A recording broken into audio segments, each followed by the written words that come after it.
Buenas, buenas tardes, buenas noches. Bueno, nos encontramos hoy en otro vivo de los lunes, en otro encuentro de Agrupadem para hablar de un tema nada, nada más y nada menos que la supervisión, ¿no? Todo un tema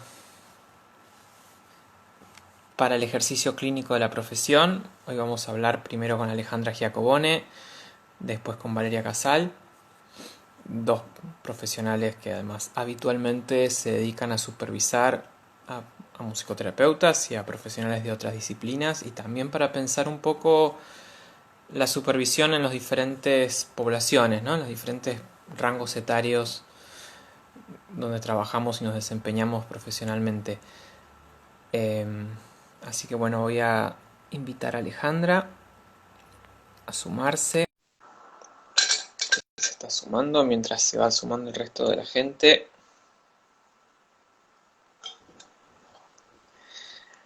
Ale, Hola, ¿cómo estás? bien, todo bien, muy bien, acá con ganas de charlar de este tema.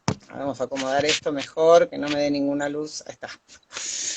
Un tema muy Bueno, importante para estos tiempos, ¿no? todos los temas van siendo muy interesantes, así que escuchar, hablar, reflexionar, está...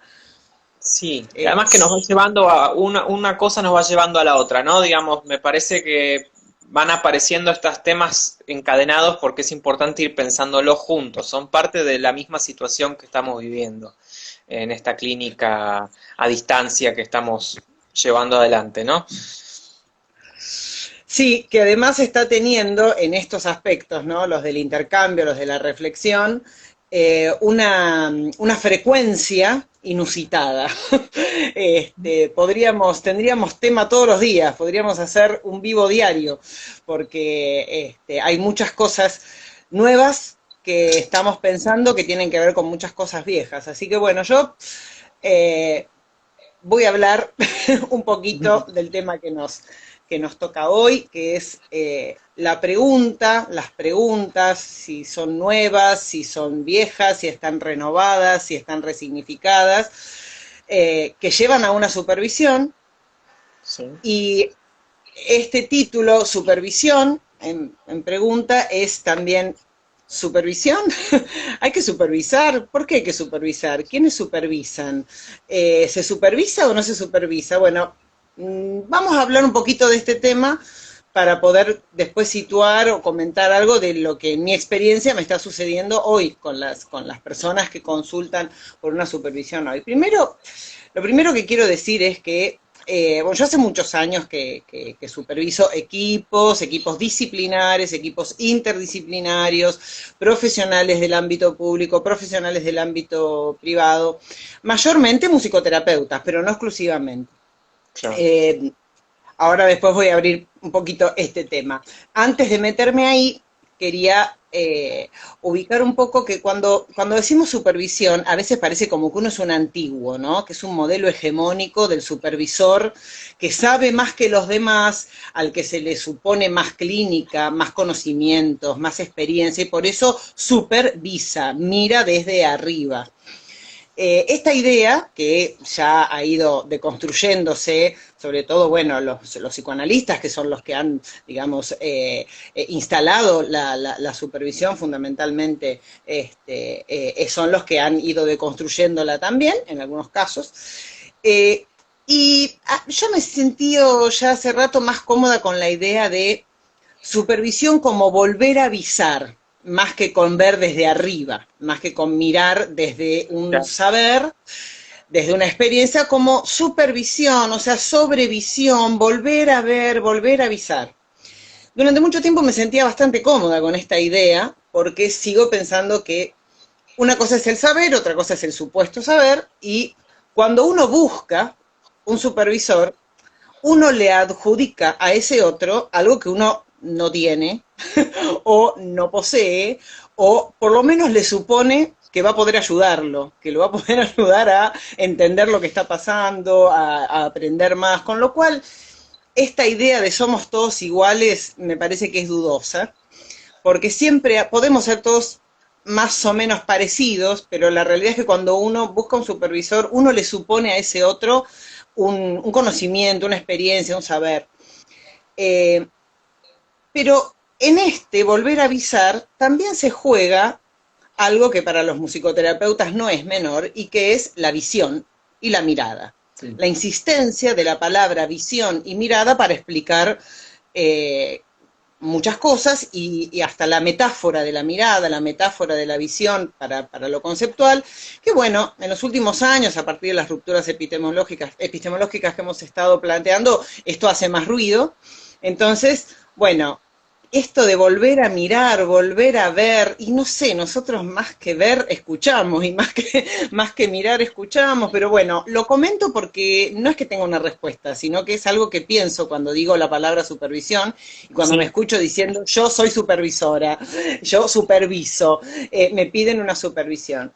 Hay un término muy actual, que, bueno, no sé si es tan actual, pero que estaba como más acordado, que es el de covisión, ¿no? Como para romper esta idea de lo super, entonces covisionamos todos. También es relativo, porque yo puedo decir que covisiono y queda muy lindo que lo diga, pero la realidad es que me creo por encima de los demás y entonces no sé si estoy covisionando o estoy haciendo como que, pero no lo hago. Después hay otra idea que es la de ejercicios clínicos compartidos, que también es muy interesante, es muy linda la idea de ejercicio clínico compartido como reemplazo de la vieja idea de supervisión, pero que también tiene sus relatividades, porque una cosa es juntarnos un grupo de profesionales a compartir la clínica y hacer un formato más de tipo Ateneo, en horizontalidad, y otra cosa muy distinta es tener una pregunta y buscar una persona que me pueda ayudar, porque está fuera de la escena clínica, está fuera de la institución en la que trabajo, o de mi consultorio, o de mi recorrido clínico en ese momento, mi trayecto clínico allí, y me puede ayudar a pensar cosas que si formara parte de mi equipo no podría. Por eso, en eso sí, yo sostengo éticamente que el supervisor, sobre todo el supervisor institucional, es alguien de afuera de la institución, no está involucrado ni contaminado con cuestiones de la institución. Claro. Esto como para ir abriendo juego, ¿no? Para ir pensando todas las cosas que se desprenden de supervisión. La supervisión puede ser individual, puede ser en dupla, puede ser grupal, puede ser disciplinar, puede ser interdisciplinar, puede ser, como decía, ámbito público, ámbito privado. Yo hace muchos años que superviso en ámbitos públicos, una tarea que me gusta muchísimo realizar. El otro día con el equipo del Hospital Gutiérrez pensábamos cuántos años, y sacábamos cuentas, ¿no? Cuántos años hace, desde 2000 y pico que trabajamos juntos en esto y que realmente es una experiencia muy interesante que ha atravesado momentos muy distintos, situaciones muy entrañables en relación a lo que es el acompañar a un equipo en ese trabajo covisionados, ¿no? Y después, bueno, también superviso otros espacios, el servicio de musicoterapia del Nido de San Isidro, donde está la colega María Andrea Luía, el equipo de musicoterapia del Hospital Tornú, también, bueno, lugares que yo disfruto mucho, realmente es muy interesante la tarea de supervisión, pero como la idea es meternos más en lo actual, qué es lo que pasa hoy. Yo vuelvo a traer a la escena la idea esta de lo que se devela y lo que se revela en estos particulares momentos, ¿no? La supervisión no está en cuarentena. Seguimos supervisando.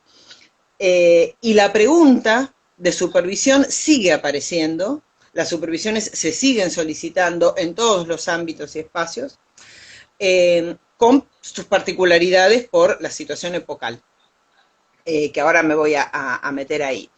Pero lo que quería decir también es esto. Yo personalmente, en mi experiencia, hace muchos años que yo superviso de manera virtual, muchísimos, no es una novedad para mí.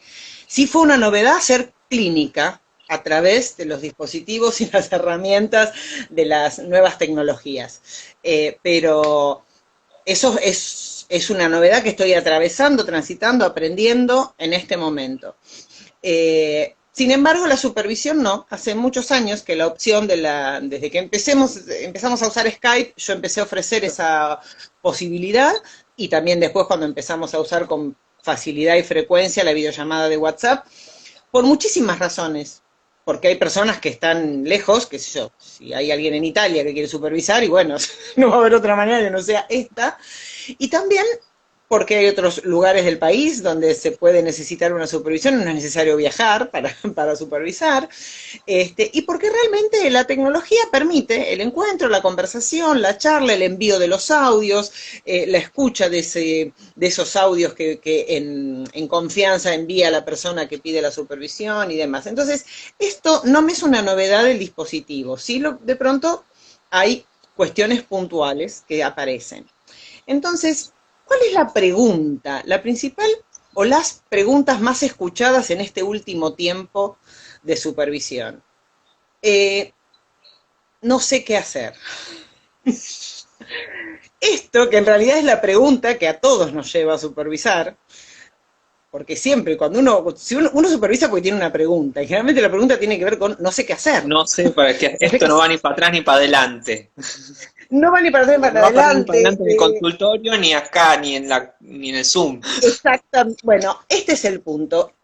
Si la pregunta no sé qué hacer no aparece, es muy difícil supervisar. Pero en este momento aparece como casi sin metáfora, o sea, no es, bueno, no sé qué hacer porque entonces cuando la madre me dice y entonces el paciente se queda y entonces yo escucho su sonoridad, pero después me doy cuenta que en realidad es una ecolalia y en realidad tiene que, y hago todo, no, ahora no, es más concreto. Necesito supervisar el paciente porque no sé cómo manejarme con esta nueva modalidad.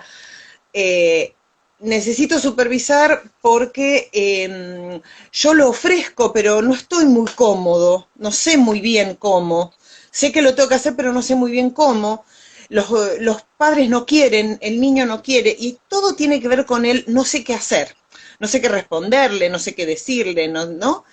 Y esto no quiere decir que el supervisor sepa qué hacer, sino que lo que puede pasar cuando uno supervisa es que uno con el otro va construyendo, bueno, va desmenuzando, va desgajando, va desgranando, y lo que suele pasar muchísimo es que cuando la supervisión va avanzando y vamos trabajando y vamos escuchando los audios y vamos escuchándonos conversar, llegamos a un punto donde el conflicto no está ni ahora ni en el dispositivo. El conflicto, lo que hace obstáculo, lo que impide que el proceso avance, tiene que ver con otras cosas que son más allá de la pantalla, del dispositivo, de la herramienta. Eh, por eso digo, hay más preguntas. La diacronía. Hay dos cosas que no me quiero olvidar, por eso las tiro ahí, después en todo caso las abrimos más. Tres en realidad. Una es la salud mental y lo psi para las supervisiones. Cosas que no podemos dejar de abordar porque tiene mucho que ver. Otra es la pregunta por no sé qué hacer, ¿vuelvo al consultorio o no? ¿Voy a la casa? ¿Sigo online? ¿Lo hago virtual? O sea, la pregunta acerca de ¿qué hago con esa demanda? Me están demandando que vaya a la casa, ¿voy o no voy? Como si se tratara de una respuesta que hay que darle al otro y no de pensar por qué iría en esta circunstancia, en este contexto, cómo lo pienso, dónde vivo, dónde estoy. Lo mismo que pasa cuando uno se hace preguntas en la clínica de consultorio que teníamos habitualmente. Eso es un tema también para abrir. Y el otro es la bidireccionalidad de la ética en el supervisor. Esto es algo que yo lo vengo sí trabajando hace mucho tiempo y que no quiero terminar el vivo de hoy sin decirlo, y es que así como me parece que es fundamental que la persona que ejerza la tarea de acompañar los procesos clínicos como supervisor, como covisión, como ejercicio clínico compartido o el nombre que le querramos poner, tiene que ser alguien externo al área, lugar, institución, hospital, consultorio donde se desarrolla la clínica y la pregunta de supervisión. También hay que estar sostenido en una bidireccionalidad ética que para mí es, yo puedo supervisar a otros porque yo también me pregunto, porque yo también me encuentro con que no sé qué hacer, ahora, antes, mucho antes, más cerca, menos cerca, seguramente después también, y busco una supervisión, que es la misma bidireccionalidad de la ética de, bueno, yo atiendo porque también soy paciente. Un profesional de la salud mental, y en realidad un profesional de la salud, no solo de la salud mental, tiene que tener un espacio un espacio terapéutico donde poner a trabajar eso que le pasa con las personas que atiende, con las que se inclina para escuchar el padecimiento.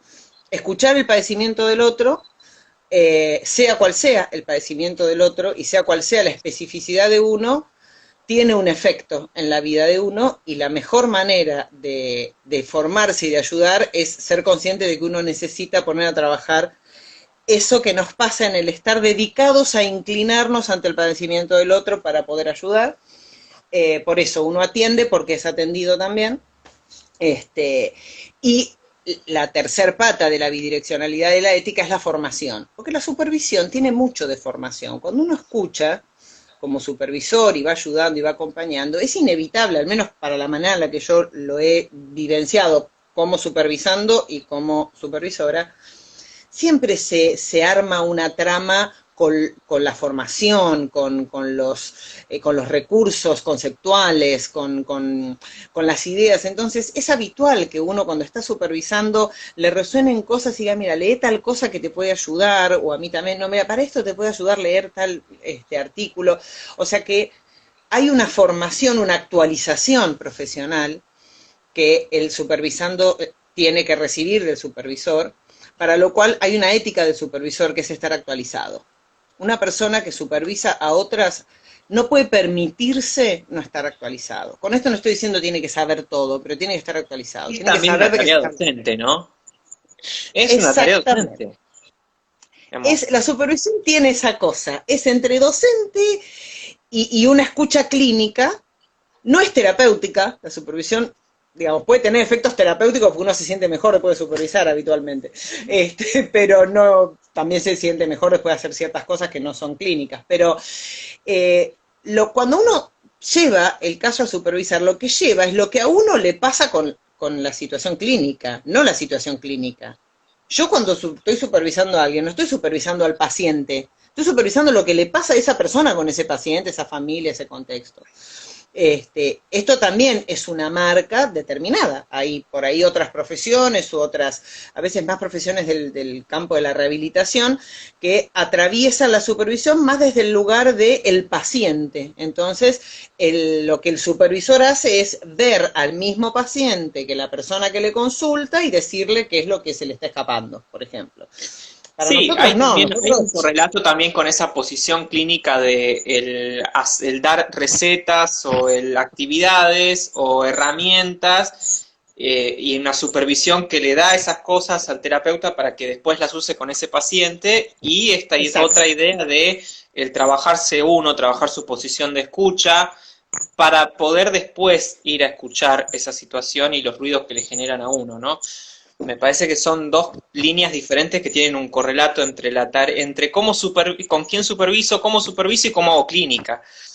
Exactamente, porque uno no supervisa con cualquiera, uno supervisa con aquel con el que tiene. Por eso uno a veces, qué sé yo ya tengo muchos años de ejercicio de profesión y demás, entonces tengo como algunos recorridos en cuanto a quién elijo para supervisar, pero a veces uno dice, ay, esto lo voy a supervisar con esta persona, esto con esta otra. Y a veces pasa que uno recibe a una persona que quiere una supervisión y por ahí no vuelve nunca más porque no le sirvió esa supervisión. O sea, también puede pasar que la posición de escucha que uno tiene, bueno, si uno quiere recetas, hay supervisores que no te las van a dar, con lo cual no vayas, porque eso no va a suceder. Y otros que no quieren recetas, que por ahí quieren poner a trabajar lo que a ellos les pasa con la escucha del paciente, bueno, y aprender la escucha trabajada, sin ir más lejos, la escucha trabajada se aprende supervisando. Se aprende grabando, haciendo una escucha reducida, escuchando una vez, dos veces, tres veces, escuchando con el supervisor, escuchando la devolución del supervisor, que es más acusmática que ninguna otra, porque el supervisor no ve al paciente. Entonces, volviendo a lo actual, pues fíjate cómo vamos y venimos, ¿no? De lo actual y de lo anterior, la bidireccionalidad de la ética para mí en este momento, por ejemplo, está absolutamente situada en que yo me siento capaz de supervisar colegas y equipos interdisciplinarios o equipos disciplinarios porque yo también estoy atravesando esta novedad de atender de esta manera. No es algo que yo lo trabajo desde la melancolización con lo que me gustaría que sea y no es, sino que estoy como en la misma, pero tengo la experiencia de las supervisiones previas. Tengo la experiencia como la escucha de la supervisión. Y otra pregunta, que es en la que no quiero también dejar de nombrar porque aparece, siempre apareció mucho, pero ahora más que nunca es la pregunta por lo prestacional. El tema es que la pregunta por lo prestacional, en los que ya saben que lo prestacional es clínico también, aparece en la supervisión sin ningún problema. En muchos otros aparece como la consultita, parece como, a mí me hace acordar a la receta del doctor, ¿no? El certificado médico del doctor, ¿no? Doctor, ¿me hace el apto físico?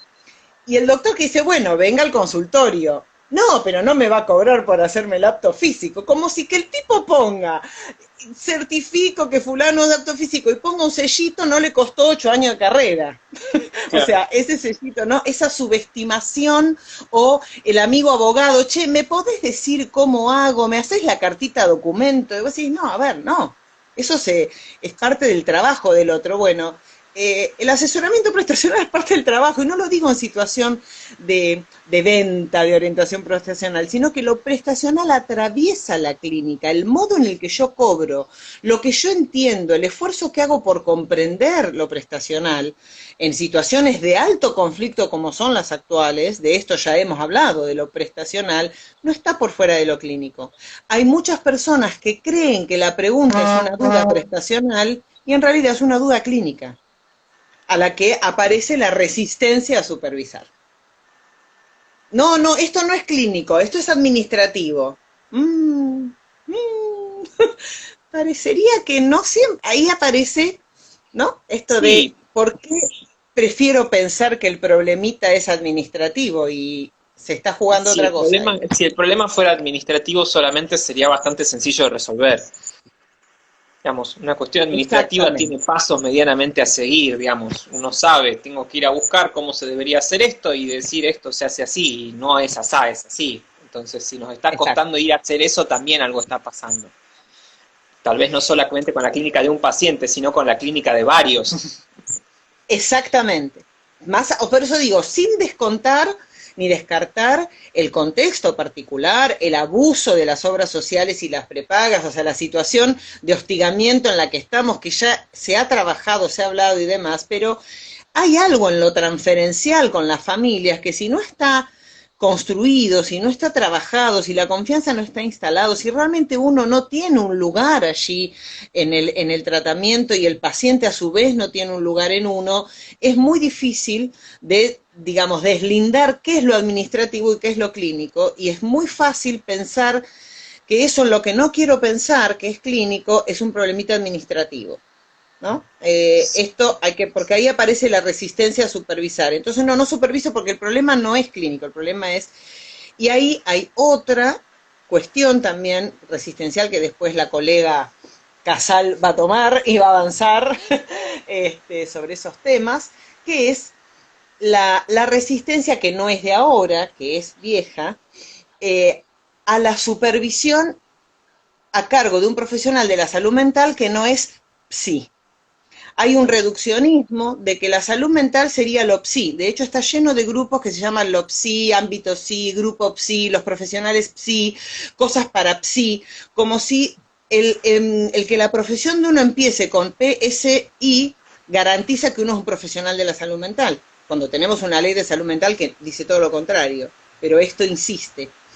Como nosotros empezamos con MU, no empezamos con tampoco psi. Diría, no sé incluso si es solamente que empiece en sí, a veces tiene que terminar en psicólogo, digamos, como hay una, o psiquiatra, psiquiatra, psicólogo, ¿no? Psicoanalista, aunque el psicoanalista no es una profesión académica, bueno, Tiene que haber hay a veces una cuestión hegemónica que está adjudicada también por los que supervisan, Sí. que tiene que estar justamente en aquel que tiene el supervisor, y que esa supervisión es también una cuestión hegemónica que va que va de la medicina, del psicoanálisis Exacto. psicológico, Sí, ¿no? Porque además hay también hay una, muchas perspectivas psicoanalíticas no psicológicas. sí. Yo tengo como experiencia, digamos, de haber trabajado y seguir haciéndolo, ¿no? Mucho con equipos interdisciplinarios, porque bueno, porque los musicoterapeutas tenemos una manera de escuchar, una especificidad, que esa misma especificidad que se juega en los abordajes, que se juega en lo que contaba cuando estuvieron las colegas de los hospitales, ¿no? En cómo se escucha, algo que por ahí era un tema que era para los psicólogos, ¿no? Y de pronto, bueno, como hay musicoterapeutas, a ver, vayan y escuchen, a ver qué pueden hacer. Y bueno, vos podés ponerte a jugar al psicólogo o podés hacer musicoterapia. Seguir, porque la escucha musicoterapéutica no se pierde tampoco en la supervisión de un equipo interdisciplinario en la medida que uno tenga la experiencia clínica de interdisciplinar. Si yo no estoy interdisciplinada, es muy difícil que pueda acompañar, ayudar a un equipo interdisciplinario, ¿no? Bueno, Ale, estamos ya sobre el límite del tiempo. Dejo el tema de lo resistencial en pandemia y por fuera de la pandemia para la supervisión, para que lo agarre la colega Casal. Igual seguramente van a ser temas, vamos a seguir charlando. Así que muchas gracias, Ale, por sumarte. Y Gracias nos a estamos vos, viendo. un placer como siempre, un gustazo, chau chau. Y bueno, vamos a sumar a Vale Casal, que nos debe estar esperando.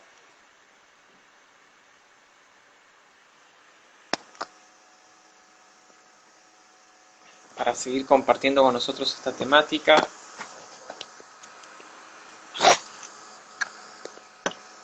Querida, perdón, estoy acomodando el teléfono que se me cae. Hola, Vale.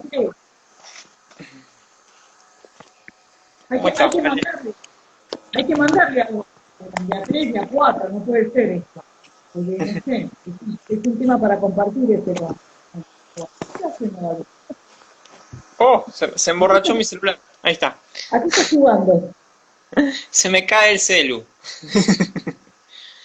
Bueno, buenas tardes a todos. Gracias a los que nos están acompañando y excelente la exposición de Ale como siempre. Me dejó con un problemita para seguir atravesando. Sí, las resistencias a supervisar con alguien que no es de por ahí de los lugares más hegemónicos. Uh-huh. Incluso a veces por ahí yo me quedé pensando también, ¿no? Tiene que ser alguien que empiece con sí, no sé si con cualquier sí, yo repito, pero además tiene que ser alguien con determinados años de trayectoria, que puede ser muy bueno, pero puede que no. Por ahí no es alguien que sabe específicamente de lo que uno quiere supervisar, por ejemplo. Sí. Entonces son como varias cuestiones. Lo que me planteaba, y también lo estuvimos conversando con Ale, yo pienso, bueno, inicialmente yo superviso colegas, supervisiones profesionales a colegas y también a equipos interdisciplinarios dentro del ámbito privado ya hace unos años, ¿no? Se escucha medio lejos, Vale. ¿Cómo? Se te escucha medio lejos. A ver, ¿ahora? Ahora se te escucha mejor. Vamos a acercar todo. ¿Ahí está mejor? Sí, sí, sí. Bien. Planteando un poco, lo que planteaba y lo que charlábamos con Ale, que me planteó la supervisión como una abertura. En el sentido de que la pregunta del supervisando, por así decir, se puede tomar como una abertura. ¿Qué sería esa abertura? Como otro lugar que va más allá del paciente o de la demanda, del lado del paciente, más allá del supervisando, del profesional tratante, por así decir, como un otro lugar. Y hasta un lugar tercero, pero no certero. ¿Sí?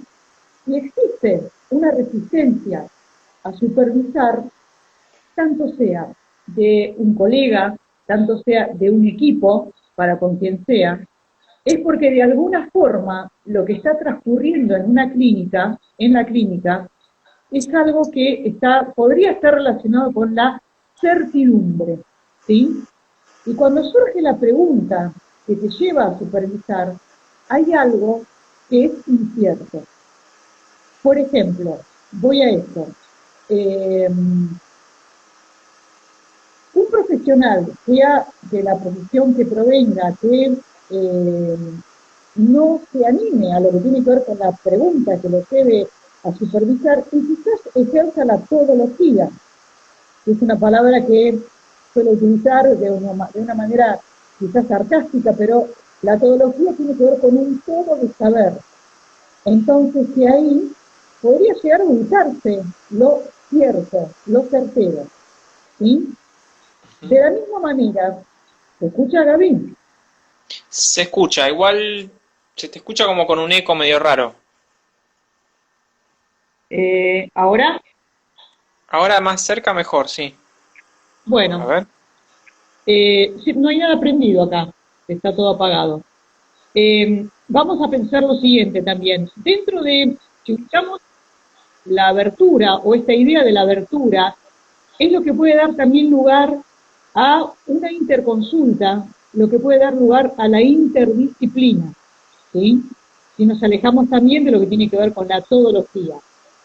Y también pensar a la instancia de supervisión como una abertura es lo que puede dar lugar a un equipo interdisciplinario que convoque a alguien de otra profesión, como por ejemplo un musicoterapeuta, que el musicoterapeuta lo que va a hacer es aportar o abordar desde una escucha específica y también distinta, ¿sí? Esto que decía Ale, ¿no? Que quizás lo que se va a buscar a una supervisión es lo que no se tiene. Si se piensa en lo que no se tiene, yo voy a pensar también en una falta. La falta la puedo llegar a pensar dentro de o relacionado con esto que menciono que es la abertura, ¿sí? Una cosa es pensar, ¿qué hago? Que es una de las preguntas, y otra cosa es reconocer un no saber, ¿sí? También podemos pensar, bueno, entonces, ¿qué? ¿El supervisor es el sujeto supuesto al saber? Puede ser. ¿O acaso el supuesto sujeto es el paciente? También. Lo que se supone del paciente, sí. Lo que se supone que sabe el supervisor, también, ¿sí? Pero si, por ejemplo, ese ¿qué hago? Y dame la respuesta de ese ¿qué hago? Es una certeza. Es una certeza, sí. El supervisor, ¿sí? Da esa respuesta como un tip. Acá tenés que hacer tal cosa. Entonces, de esa manera, no va a haber lugar a una abertura donde se generen nuevas preguntas o donde se generen nuevas respuestas, o una respuesta nueva a una pregunta vieja. ¿Se comprende? Y en estos momentos, con estas nuevas modalidades, esto fue como hasta muy común de, bueno, ¿y qué hago? Una de las preguntas que se vio, por ejemplo, en los vivos es, ¿qué se hace con la angustia del profesional cuando los pacientes no desean la teleasistencia? Bueno, inicialmente la angustia y puede llevar a una pregunta que te lleve a supervisar. Y el supervisor, si se ubica en un lugar distinto o tercero o rodeando por alguna manera esa demanda, ¿sí?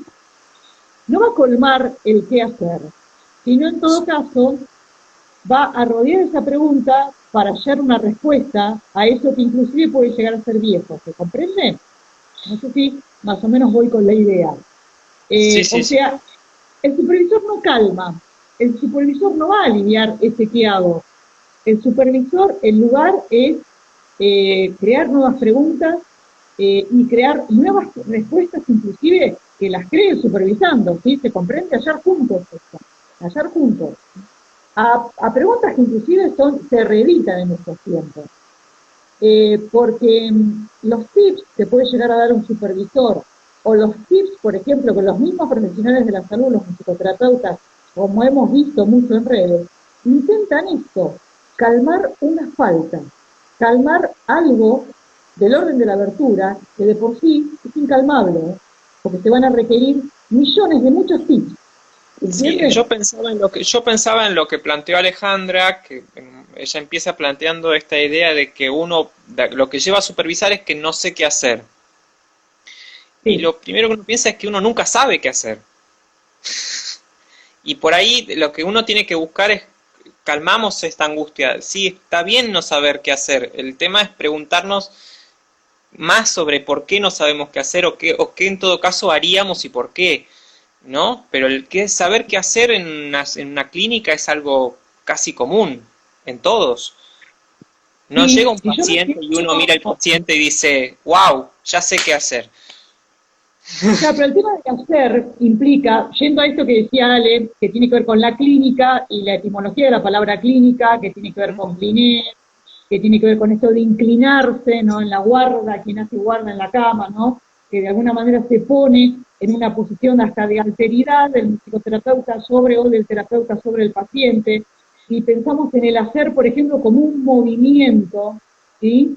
Y que en realidad se trata de escucha, más allá de hacer. O sea, bueno, no sé qué hacer, hace esto, haz esto. Y una escucha tiene que ver también con eso de por ahí correrse un poquito, ¿no? Y más que un hacer sería, porque si alguien ejerce escuchas porque del otro lado se está respetando un decir, que es el decir del paciente. O sea, más allá del qué hago, es cómo se ejerce esa escucha. O sea, no sería colmar la respuesta del supervisando, sino, bueno, ¿y cómo se está ejerciendo la escucha y cómo se está tomando la demanda? La demanda del paciente, la demanda de la institución, la demanda que tiene que ver con lo prestacional, que es como decía Ale, por ejemplo, la demanda de los cuidadores en el caso de los adultos y las personas mayores. ¿Mm? Y a veces esa demanda, eso del qué hago, se le traslada al supervisor. ¿Sí? Se le traslada, bueno, respondeme esta demanda. ¿Qué hago? No se trata de un hacer, se trata de el ejercicio de una escucha con el posible dinamismo que exista si nosotros entendemos un proceso clínico, si entendemos lo clínico como un proceso. Ahí estaría relacionado con la palabra hacer. ¿Sí? De repente, si nosotros colmamos esa demanda, que sería inclusive hasta colmar una demanda mal escuchada de padres, de pacientes, de cuidadores, etcétera, etcétera, y estaríamos dejando ese proceso clínico del lado de lo estático, que lo colmo, te alivio. Hace esto la próxima sesión. Y en todo caso dejaría ese proceso. Lo ponemos del lado de lo estático, posiblemente. ¿Sí? Ujú. Sí, y yo pensaba también, mi primer supervisión en el hospital Elizalde fue con el Cira Belloc. Oh, O ah, sea, no supervisábamos con cualquiera, fue, Nico, uno lo piensa después de 10 años y dice, a la pucha, mi primer supervisión fue con el Cira. Y yo nunca me voy a olvidar, el Cira me decía, ¿por qué estás haciendo esto? Primero. Después, pará, escuchá lo que está pasando. Ni siquiera mirá, claro, escuchá. Nosotros incluso hasta filmábamos parte de sesiones y el Cira nos hacía como dar vuelta a la pantalla y no mirar y escuchar. Este, sí, y escuchar la escena, hacerle preguntas a la escena. uh-huh, ¿No? Entonces, esto, ¿no? Como para que, más que saber qué hacer, es saber qué preguntar. sí, sí. Vuelvo a insistir, nosotros tenemos una escucha específica, ¿sí? Una escucha específica que requiere todo lo que dijo Ale antes, que inclusive puntualizó en un comentario Nani Compa, que tiene que ver con la supervisión, tiene que ver con el estudio, tiene que ver con la propia terapia, análisis, o como le quiera llamar. ¿Mm? Ujú. Eh, Eso también aporta en lo que hace al ejercicio de la escucha. También en el qué hacer, por ejemplo, voy a los adultos y a las personas mayores, que es muy común en este grupo etario, es la actividad, porque el hacer lleva a la actividad, a que el paciente tiene que estar activo. Es muy común en las instituciones de adultos y en geriátricos, por ejemplo, que pues, no se soporta de alguna manera, en el geriátrico, por ejemplo, la obsolescencia, ¿sí? El cuerpo caído. Entonces tiene que estar activo, tiene que estar alegre.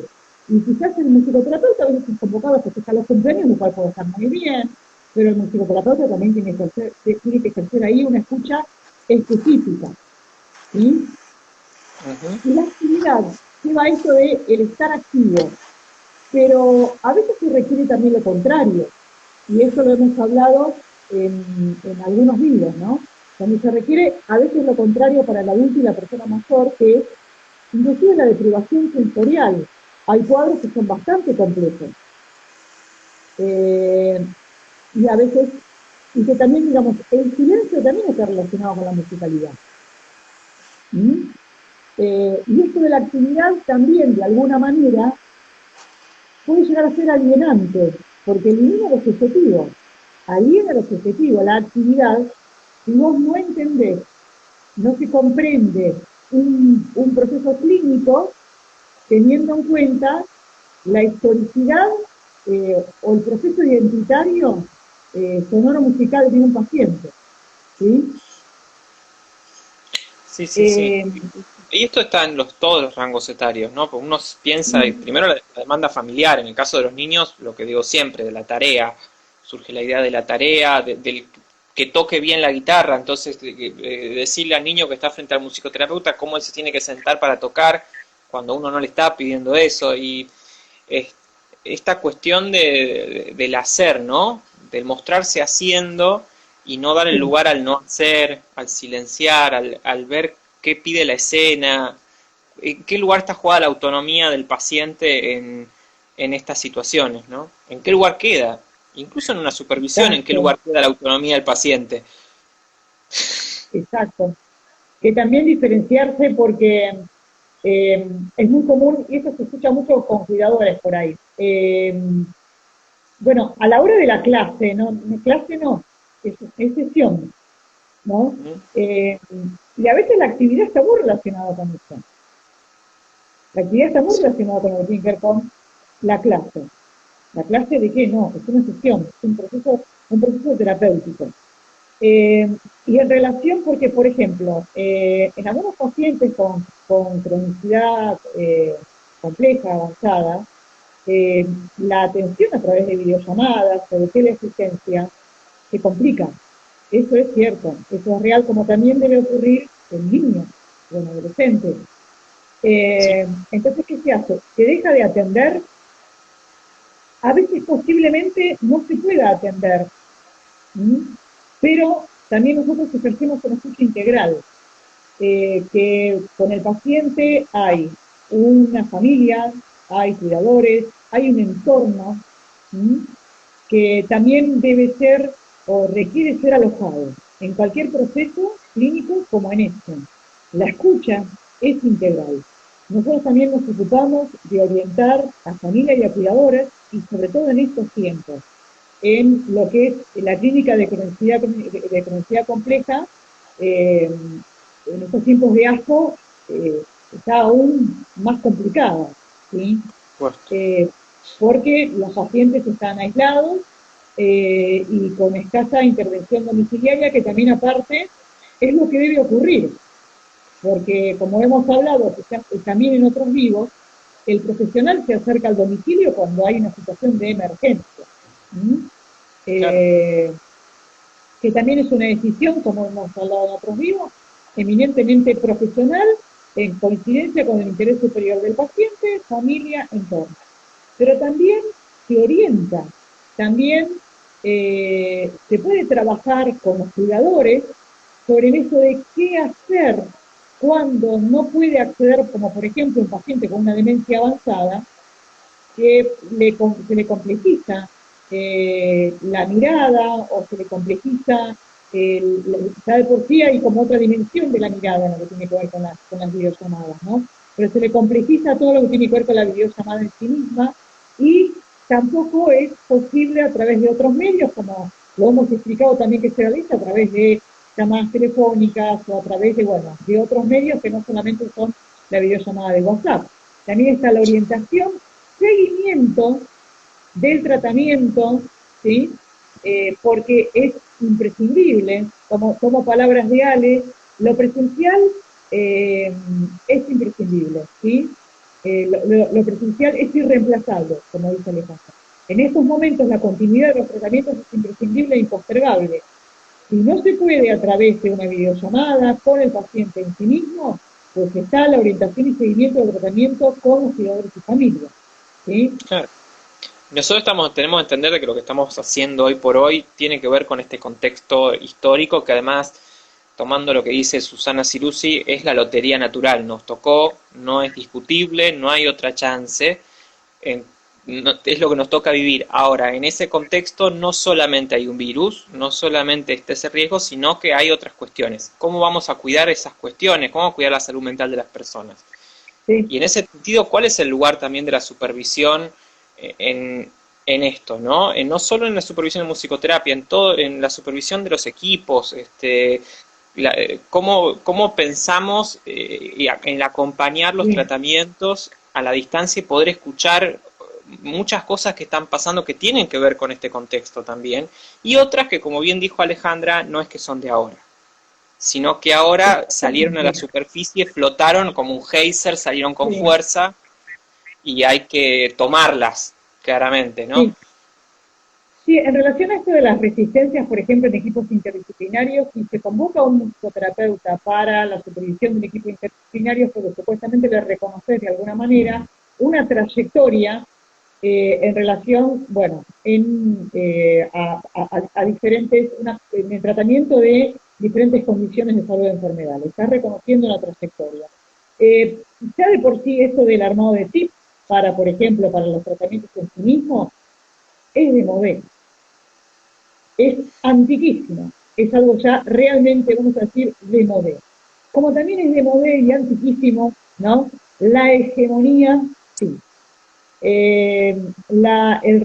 Digamos, el rechazo a esta abertura digamos, la hegemonía sí, ya digamos es de modelo, es hegemónico y quizás ubicar a un otro de otra disciplina, inclusive para supervisar su disciplina, y bueno, es contrahegemónico. Así que en todo caso se puede llegar a ser tomado como, no sé, contemporáneo, postmoderno, novedoso, cuando en realidad no lo es, porque no estamos hablando de lo nuevo o lo viejo, sino que estamos hablando de poder ubicar en una abertura, porque también lo hegemónico hacia lo certero, y lo certero es peligroso, es un lugar riesgoso. ¿Sí? Exactamente. Es que también un poco yo pensaba, ir a la supervisión a un lugar, llevar la supervisión siempre a un lugar de la hegemonía, de que solamente lo puede hacer alguien, sí, con determinada posición hegemónica, incluso hasta con determinados papiros, si se quiere, determinados papeles, es también es quitar la idea de escucha, es ir a buscar un saber, termina siendo, independientemente de la corriente con la que se esté supervisando, volver a ubicar que el saber y qué hacer está ahí, y no buscar la pregunta, y no ayudar a construir una pregunta en la supervisión, porque al fin y al cabo lo que uno va a supervisar es algo de lo que no se conoce. Es una Sí, construcción, un conocimiento que uno está haciendo en situación. También ahí está la tarea docente, ¿no? Que no es mostrar todo lo que yo sé, sino cómo te puedo acompañar a construir una pregunta. exacto. Hay algo que también quisiera, que fue también pregunta, que nos sorprendió, porque ya ha pasado el decreto de ASPO, que fue el 19 de marzo, creo que publicado el 20 en Boletín Oficial. Después, ya pasado ese tiempo, llegaban preguntas como cómo se estaba atendiendo en teleasistencia. La pregunta era cómo se estaba atendiendo en modalidad online, Sí, sí, ¿cierto? sí, sí. Eh, Incluso a través, sí, recientemente. exacto, que nos sorprendió bastante. Voy a tomar algo que también dijeron, que creo que fue Luciana Licastro, ese video tan excelente que hicieron con Alex, y también una lectura que tuve del filósofo coreano de Byung Chul Han, que de hecho no es un libro nuevo, sino que es un libro que tiene, creo que es del 2014. Él decía, el medio digital es un medio de presencia. O sea, estos medios Pero es una presencia física. Yo voy a tocar a Gaby, lo toco, ¿no? Intento acariciar los ojos a Gaby. Es una manera, es otra dimensión del tocar, ¿sí? Pero es en presencia. No es física, pero es en presencia y no hay intermediarios. No es como la televisión, no es como recibir un audio y lo escuchás después, ¿sí? No hay intermediario. Es en presencia y es inmediato. Entonces, ante la angustia de esto, bueno, pero ustedes se están permitiendo porque el musicoterapeuta es un cuerpo a cuerpo, es un cuerpo a cuerpo. Bueno, también es un cuerpo a cuerpo en presencia a través de estas modalidades que siguen siendo imprescindibles. Yo hace tiempo que atiendo online, porque atiendo pacientes, por ejemplo, de Europa, de Madrid puntualmente. Y cuando se me convocó también yo me lo pregunté. Y en estos momentos realmente se hizo necesario porque más allá de lo que tiene que ver con lo epidemiológico, como bien decís, hay otras cosas para tener en cuenta que nosotros estamos atendiendo salud, ni más ni menos que salud mental. Así es. Ahí Sofía Gran dice, lo certero aliena tanto el proceso subjetivo del paciente como la posibilidad del profesional de abrir la escucha o trabajarla. Tal cual. Así es. Sí. Bueno, vale, estamos ya llegando a los finales. No sé si querés decir algo de cierre. Pero No sé si habrá alguna pregunta, más que el placer de siempre de encontrarnos en estos medios. ¿Sí? Como decís, son también una forma de presencia. Bueno, seguramente vamos a seguir, ahí dice Ale, es un cuerpo mediatizado por la escucha de la sonoromusicalidad. Sí. Bueno, nos vamos a seguir encontrando. El lunes que viene vamos a tener otro encuentro. Nos vamos a seguir encontrando. Seguramente este tema de la supervisión va a seguir trabajando, como decíamos hoy con Ale, se va encadenando. No es que son temas aislados, sino que van cosas que van surgiendo, se van encadenando y van construyendo también un poco las preguntas que se nos están generando a todos en estos tiempos, ¿no? Pero bueno, reeditemos la idea de que hay que supervisar, de la necesidad de esto, de la necesidad de trabajar con otros también, y la necesidad de no ubicar en la supervisión otra cuestión hegemónica, sino justamente la posibilidad de construir preguntas en la supervisión. Exactamente.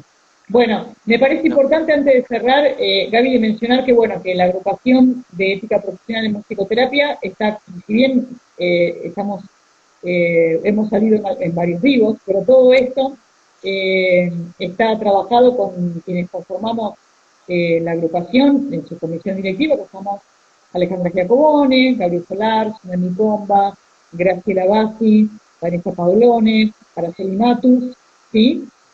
Sí. Alguien que me hace, y que trabajamos, como todos, nos relacionamos con profesionales de toda la Argentina, somos una agrupación que tiene injerencia federal. ¿Sí? Así es, y somos muchos, por suerte. Bueno, muchísimas gracias, saludos a todos los que están conectados y nos vamos viendo el lunes próximo a las 19 horas. Sí, Vero Bruckner me pasó. Vero, querida. Gracias. Chao, vale.